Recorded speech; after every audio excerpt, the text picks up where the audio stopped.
নমস্কার, আমি রিয়া। অনুভূতি সৌজন্যে আবারও নতুন একটি ব্লগে আপনাদের সকলকে অনেক অনেক স্বাগত। কথাই আছে, বড় মা না চাইলে নাকি কোনো কিছুই সম্ভব না। তাই বড় মার ডাকে সাড়া দিয়ে আমি চললাম নৈহাটির দিকে। দিনটা ছিল শনিবার, তাই আমরা আগের দিন থেকেই সবাই প্ল্যান করি সকাল সকাল আমরা বেরিয়ে যাব। কিন্তু ওই বাঙালি সময় করে উঠতে পারেনি, কোনো না কোনো কাজের মধ্যে দেরি হয়ে গিয়েছিল সকলের। দেরি হওয়ার কারণে পিছন বলল, চ আমি স্টেশন পর্যন্ত তোকে ছেড়ে দিচ্ছি। সেই মতোই স্কুটি নিয়ে বেরিয়ে পড়লাম। এই রাস্তা হয়ে বেরোচ্ছি, অনেক দিন পর এই রাস্তায় সকাল সকাল এলাম।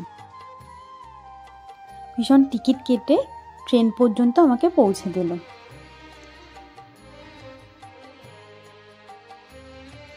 বড়মার নাম নিয়ে ট্রেনে বসে চললাম দমদমের উদ্দেশ্যে। ক্যান্টনমেন্ট থেকে আমি দমদম যাচ্ছিলাম। একা বসে আছি, তাই ভালো লাগছিল না, মনে হচ্ছে একটু গেটের সামনে গিয়ে দাঁড়াই। সেই মতো করেই কিছুক্ষণ বাদে সাহস করে গেটের সামনে গেলাম। বাড়ির লোক থাকলে অবশ্যই যেতে দিত না। আর এই যে দমদম হয়ে আমি পৌঁছে গেলাম নৈহাটি বড়মার কাছে। আমি ভাষায় প্রকাশ করতে পারবো না আমার মনে কি চলছিল তখন। কাছেই আমার ফ্রেন্ডের বাড়ি, ও এলো দেখা করতে। খুব মিষ্টি একটি মেয়ে, বললো চলো ফেরিঘাট থেকে ঘুরে আসি। আর সেই মতোই আমরা দুই বন্ধু হাত ধরাধরি করে চলে গেলাম ঘাটের দিকে। এই যে এখানে পুরো ভিডিওটা বানাচ্ছে দাদাভাই, মানে আমার এই মিষ্টি ফ্রেন্ডের হাজব্যান্ড। আমাদের এত কথা জমে আছে যে বলে শেষ করতে পারছি না, একটার পর একটা আমরা কথা বলেই চলেছি অনবরত। আর এই হলো দাদাভাই, দুজনকে কি ভালো মানিয়েছে তাই না, একদম সুইট কাপল। দাদাভাইরা যেহেতু ওইখানকার লোকাল, তাই আশেপাশের সমস্ত জায়গাগুলো আমাকে দেখিয়ে দিচ্ছিল কোথায় কি আছে।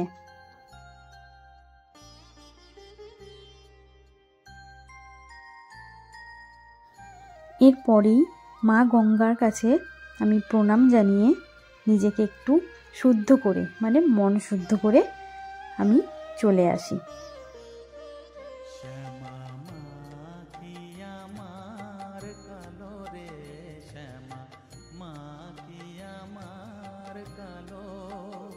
গঙ্গার ধারে অনেকটা সময় কাটানোর পরে আমি আবার লাইনে এসে দাঁড়ালাম। এই এত বড় লাইন, হ্যাঁ শনিবার বলেই এত বড় লাইন হয়েছিল সেই দিন।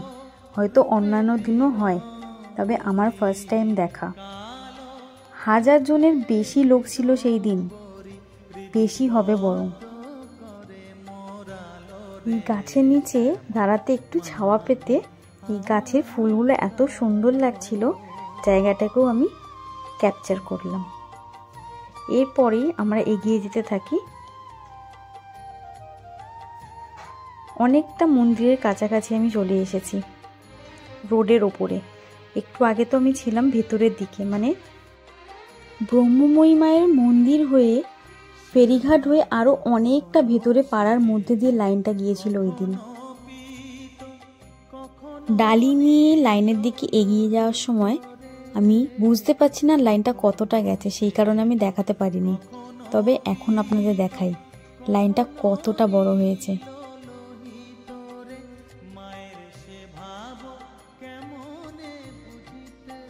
মাকে প্রথম দেখা এবং মায়ের সাথে জড়িয়ে থাকা সব কিছুই আমি আমার ফোন বন্দি করতে চেয়েছিলাম, তাই আশেপাশের ছোট বড় সব কিছুই আমি ক্যাপচার করছিলাম। ঠিক যেমন এই জিনিসগুলো, সুন্দর সুন্দর ফটো ফ্রেম।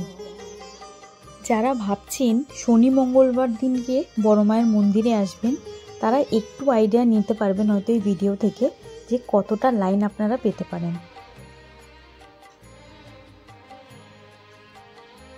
এই লাইনগুলো যে আপনি দেখছেন, মানে এই যে লাইনটা, এটা তো খুবই অল্প সামান্য দেখছেন, পেছনে এই রকমই বিশাল বিশাল লাইন ছিল সেই দিনকে, মানে শনিবার দিনকে।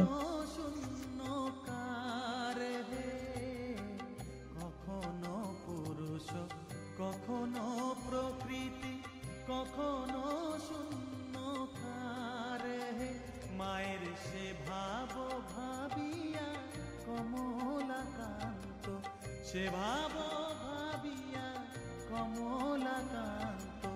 আর এতটা লাইন, এতটা দাঁড়িয়ে থাকার অপেক্ষার পরে এই হলো মাকে দর্শন করার প্রবেশদ্বার।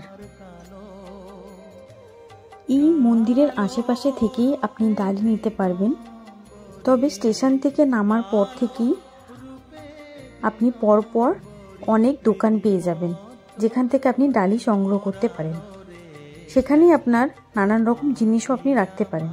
তবে মন্দিরের ভেতর এখনও পর্যন্ত আপনার ব্যাগ অ্যালাউ করছে, তো আপনি ব্যাগটা ক্যারি করতে পারেন।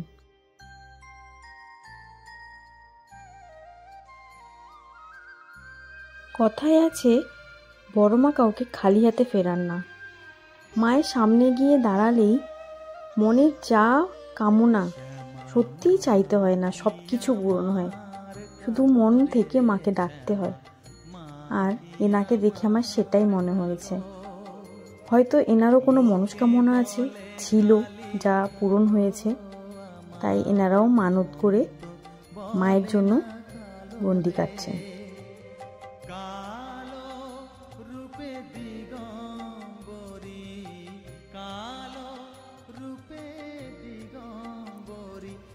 আশেপাশে সবকিছু দেখতে দেখতে এগিয়ে চললাম মন্দিরের দিকে। আর কিছুক্ষণের অপেক্ষা, এরপরেই আমি মুখ্য দ্বার হয়ে প্রবেশ করব মায়ের কাছে। আর এই যে চলে এলাম, জাস্ট কিছু মিনিট, এরপরেই আমি যাব মায়ের সামনে।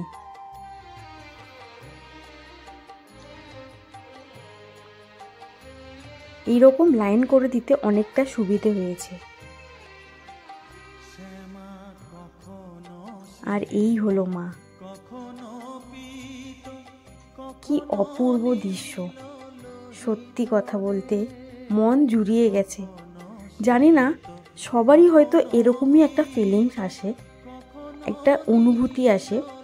মায়ের সামনে দাঁড়িয়ে থাকলেই অটোমেটিক্যালি চোখ থেকে জল এসে যাবে। মনের ইচ্ছা, কামনা সব কিছু যেন এক নিমেষেই মুখ থেকে না বলা হলেও সব যেন মায়ের কাছে উজাড় করে বলে দিলাম।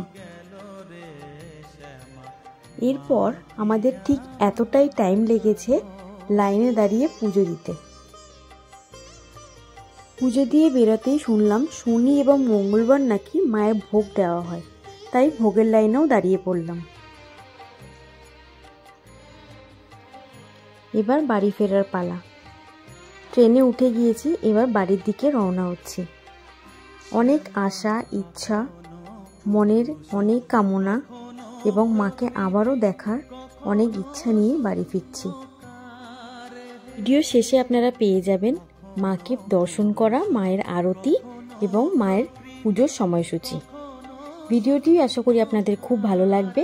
ভালো লাগলে একটি লাইক করবেন, কমেন্ট করবেন, শেয়ার করবেন ভিডিওটি এবং চ্যানেলটি সাবস্ক্রাইব করবেন অনুভূতি সৌজন্যে। আজকের মতো সবাইকে অনেক ধন্যবাদ। ভালো থাকবেন, সুস্থ থাকবেন।